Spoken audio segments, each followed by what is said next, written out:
If you can't already tell, we are talking about ultralight backpack fly fishing outfits. So let's get into it. I debated combining this information with my recent video on my ultralight fishing kit. Ultimately, I decided not to include my actual rod and reel outfits in that video, but there was some interest on my setup personally, so I wanted to talk through what I use as well as some other suggestions. Hey guys, before we get too far in the video, couple things I wanted to mention. The first thing is that we're getting really close to 1,000 subscribers, and I just really appreciate all you guys. If you're not subscribed, you think my content's cool and you want to see more of it, I really encourage you to do so, but you definitely don't have to, whatever. I also actually just launched my website as well, ferrowax.com. My plan on there is to put some articles related to these videos, as well as some brief photo essays, and really just kind of stuff that either I think is too technical to put on YouTube or is just short and simple and I don't think it constitutes a YouTube video. I'm also going to leave links to all this gear in the description. I will say this Daiwa rod here no longer is made, but they do make a replacement rod for it, so I'm going to link that. Now, one thing I wanted to say right off the bat is your rod and reel outfit or your Tenkara outfit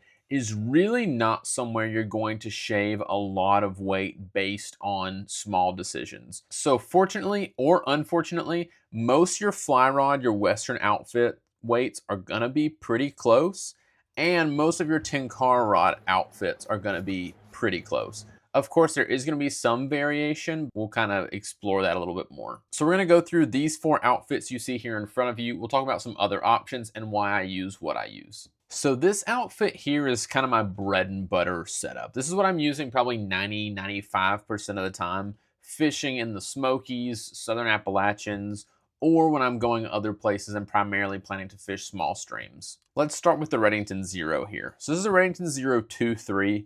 In my mind, this is the best value there is by far in setting up a lightweight outfit. If someone asks me about setting up a lightweight or ultralight backpacking fly rod and reel setup, this is my recommendation 10 out of 10 times unless someone just has some extra money to throw away. Stick this reel on pretty much any rod and suddenly you have an ultralight setup. Nothing too crazy. It's a click and pawl, meaning it doesn't have a drag per se, but the click mechanism offers enough resistance for pretty much any fish you typically come across. You can also apply some additional pressure on the line with your finger or by palming a reel. Not only is this reel very inexpensive, but it comes in super lightweight with line and backing. I'm at 3.6 ounces here. I'm really only aware of 1 or 2 reels that even come close to that, and they are both at much higher price points. Other lightweight options are the Sage Click, Lamson Purist, Galvin Brookie. For some other cheaper options, the smaller Orvis Bat and Kills and some of the Echo reels are good options too. Knowing the streams I fish personally, I would not spend a lot of money on a fancy reel. It's gonna get dropped, it's gonna get scratched, it will probably get fallen on, and it's less painful to bend a $100 reel than a $500 reel, if you can put up with this tin can sound that this reel likes to make. On this reel, as far as line goes, I've just got some generic 20-pound backing. You don't need a whole lot. And then I've got a SA line. This is an infinity taper. I don't worry too much about my line tapers on smaller outfits like this. I do like something that's got a little bit more aggressive front taper on it for the streams that I'm fishing, because typically those fish aren't going to be terribly spooky, and it's going to allow that rod to load up a little bit better at short distances. So if I'm just casting 10, 15 feet, it allows me to have a decent amount of control over that presentation. If you're fishing something with a very long, thin forward taper, you might find it hard to load up your rod at short distances. I've found this SA Infinity taper to be a really good compromise while still giving me the delicacy to make longer presentations. It gives me a little bit more weight up front to make those short presentations that are pretty common here in the Southern Appalachians. So as far as my rod here, this is an Orvis Recon. This is the 8'4" 3-weight. Now, I really enjoy this rod. I used to do almost all of my blue line fishing with a 7-foot 3-weight, and I just found that really in most situations, I could get away with a longer rod, and I really enjoy fishing a longer rod better. Unlike my opinion on reels, where I think that this Zero is hard to beat, and it's kind of the clear front runner for an ultralight outfit, my opinion on rods is pretty much the exact opposite. Use whatever the heck you want. The difference in the weight and performance on a lightweight fly rod is going to be extremely small.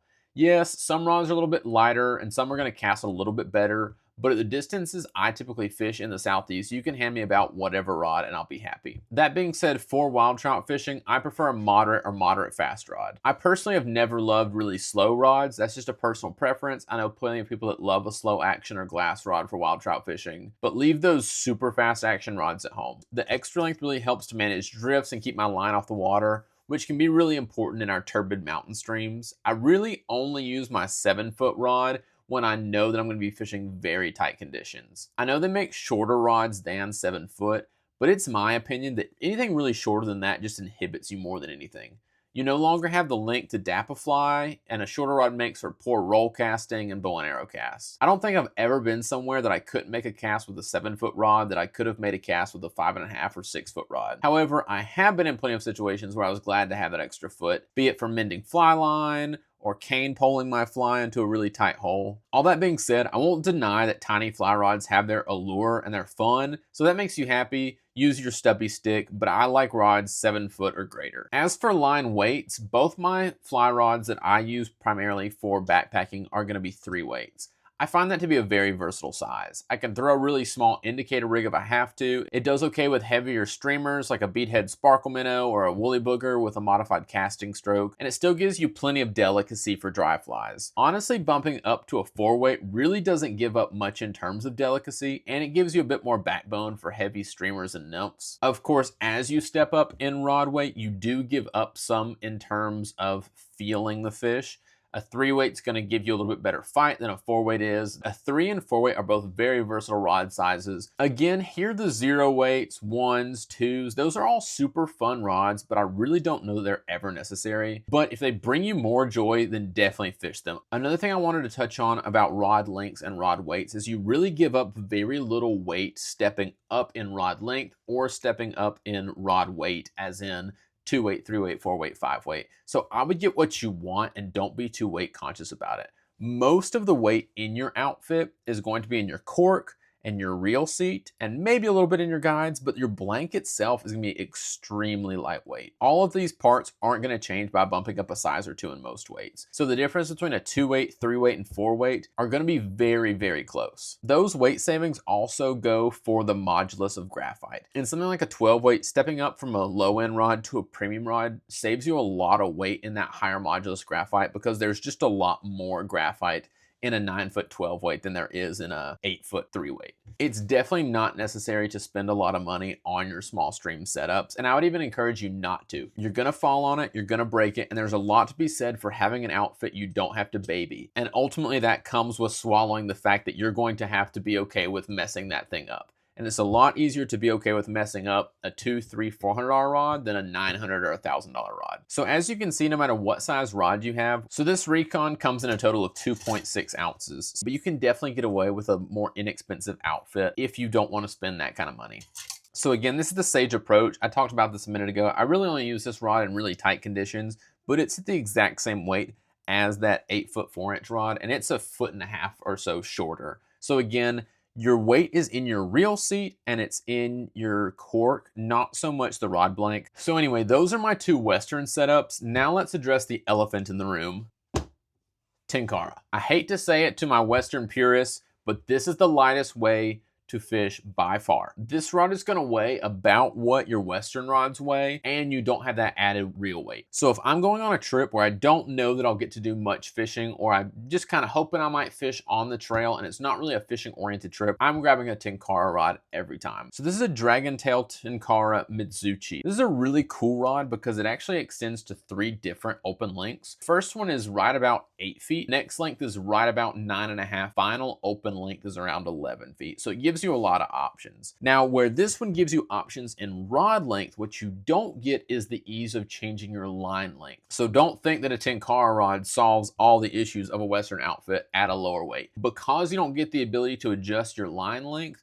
that can be both detrimental on far shots that fish, anywhere further than about 20 feet, 25 feet away. And it can be detrimental on short shot because you no longer have that ability to shoot close, short shots and to dap under trees and get to tight areas. So Tenkara is a great option, but realize it does come with its limitations. The other thing that I really enjoy about Tenkara is how quick I can set it up and start fishing. Whereas stringing up a Western outfit probably takes 5 minutes, you can be fishing with this in under 1 minute. All you do is extend it just like those cheap spinning rods you used as a kid, and you're fishing. Now, I'm not gonna go into all the details of how Tenkara works. There are already resources out there for that, but it is a great choice for lightweight backpacking. This rod comes in at 3.1 ounces, so just about a half an ounce heavier than your Western setup before adding a reel. One last issue you're gonna have with the Tenkara rod is you're gonna have a little bit harder time casting heavier flies. So your streamers and nymph rigs. Of course, if you can get away with just a single nymph, an unweighted nymph, or even a very lightweight dry dropper setup, you're golden. But should you want to fish an indicated rig, that's almost off the table with your traditional Tenkara setups. So again, there are some limitations to Tenkara depending on your fishery. If you're fishing alpine lakes and things along those lines where you want to get further out into the water, again with Tenkara, you're fairly limited on distance too. Now you can change your line, you can use a longer rod to get more reach, but ultimately a Western setup is gonna give you a lot more distance in those scenarios. Now finally is my last rod. This is a Daiwa Kiyose, something like that. I don't know. I don't speak Japanese. Anyway, this is a super cool rod. I've had this thing for forever, but this is actually a Keiryu rod. So Keiryu is a Japanese style of fishing similar to Tenkara. So it's again a fixed length rod with a fixed length line. Traditionally, Keiryu is used with bait or small lures. The nice thing about Keiryu rods is that in a lot of situations, they forgo the cork handle and they're designed to carry a little bit heavier weight lures, hooks, split shot, and that translates over to flies as well. So with this Daiwa Kiyose, I can fish a little bit heavier stuff. So Euro nymphs, smaller streamer patterns and things along those lines. And by forgoing the cork, you get a little bit shorter rod and you get a lighter weight rod. So this rod comes in at 2.3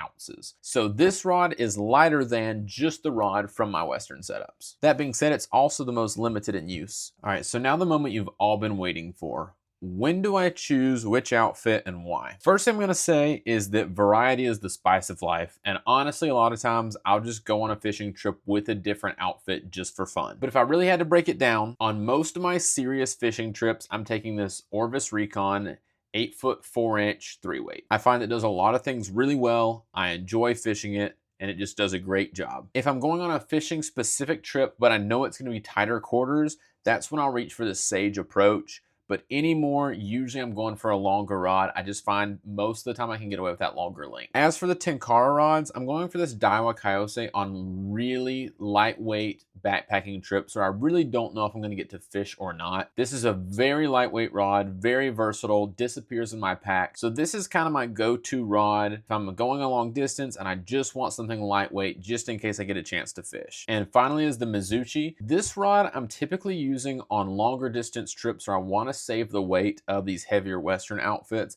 but I do expect to get to do some fishing. This rod gives you a little bit more versatility due to the triple zoom feature, so I do like that. This rod in particular, in comparison to some other models of Tenkara rod, is a little bit stiffer as well. It was designed to still be able to turn over beadhead nymphs and some slightly heavier flies. So if I'm going a long distance, I'm gonna get to do a little bit of fishing, but I still wanna keep it light. This is the best rod for that, in my opinion. All these outfits are a little more niche specific to the kind of fishing I do. When I do go out west, fishing alpine lakes, larger streams, or places where I'm gonna have to deal with more wind, I would suggest sizing up your rod a little bit to something like a 9-foot 4-weight or 9-foot 5-weight. You're really not gonna gain much weight going to a slightly heavier and longer outfit, but you're gaining a lot in terms of performance and versatility for higher winds and larger flies. Those are my lightweight fly fishing outfits I'm using on backpacking trips. Like always, if you have any questions, comments, anything like that, please drop them below. And thanks for watching.